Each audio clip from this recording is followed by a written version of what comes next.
జర ఈ వీడియోని సీఎం రేవంత్ రెడ్డి సార్ వరకు పోయేటట్టు చూడండి.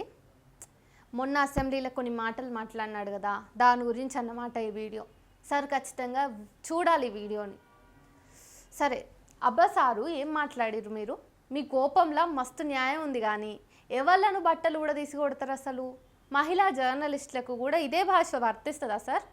మీరు ఎక్కడ మాట్లాడుతున్నారో కనీసం ప్లేస్కైనా గౌరవం ఇవ్వాలి కదా, పోనీ హోదాకైనా ఇచ్చిర్రా? తప్పు చేస్తే జర్నలిస్ట్ ఏం కర్మ, జడ్జిలను కూడా వదలకండి. కానీ అధికారంలోకి రాకముందు వచ్చిన తర్వాత జర్నలిజం పదానికి అర్థం తెలియని వాళ్ళందరినీ ప్రీపెయిడ్ పోస్ట్ పెయిడ్ లెక్క నీచాతి నీచమైన భాషలను మీరే రాయించి ఇప్పుడు ఎవళ్ళని తిడతారు? కోరి తెచ్చుకున్నదే కొరివే అవుతుందని కొన్నిసార్లు మర్వకొర్రి సారు. మీరు చేసిందే మీకు వచ్చింది కదా, వెనుక ఈపు చూసుకోర్రి సారు. ముందైతే ఎట్లాంటి బూతులను క్యాంపెయిన్లలో వాడిర్రు, ఎట్లా మాట్లాడతారు రోజు అని మీరు కొట్టుక సావనీకే ట్రైనింగ్ ఇచ్చి మరి బూతులు రాయించుకున్నారు కదా.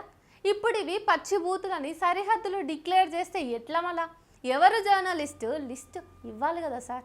మీ పార్టీల కోసము రహస్యంగా పనిచేసేటి జర్నలిస్టుల లిస్టు జర్నలిస్టుల సంఘానికి కూడా తెలియదు.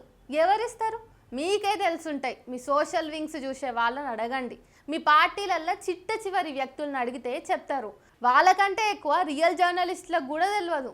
వాళ్ళు భాషా ప్రియులు, నాణ్యమైన కంటెంట్ అందిస్తారు. మేలైన జర్నలిస్టులు ఎవరో వాళ్ళకే తెలుసు. ప్రభుత్వాలకు ప్రజలకు మధ్య వారధిలాగా ఉండే జర్నలిస్టులు ఎప్పుడో కనిపించుడు మానేసిండ్రు సారు. వాళ్ళు ఉన్నా గుర్తించే వాళ్ళు ఉండరు. వాళ్ళ సలహాలు చచ్చుబండలు ఏముండవు. అంతా మీ ప్రభుత్వాల కోసం పనిచేసే వాళ్ళే కదా. కొత్తగా లిస్ట్ ఎందుకు అడుగుతారు? కొండ మీద ఉన్న గోపాలుడి పలుకే కింద ఉన్నవారు పలుకుతారు కదా. ఆత్మీయపు భాషను బూతులలాగా మార్చింది ఎవరు సార్? కనీసం రాయడం శాతగాని మనుషులకు అక్రిడేషన్ ఇచ్చి మరీ కాపాడుకుంటున్నారు కదా. పాపం ఫ్రీలాన్స్ జర్నలిస్టులు కూడా ఉపాధి తీసేసిండ్రు. మళ్ళీ ఎవళ్ళని తిడుతున్నట్టు? మీకన్నా తెలవాలే కదా.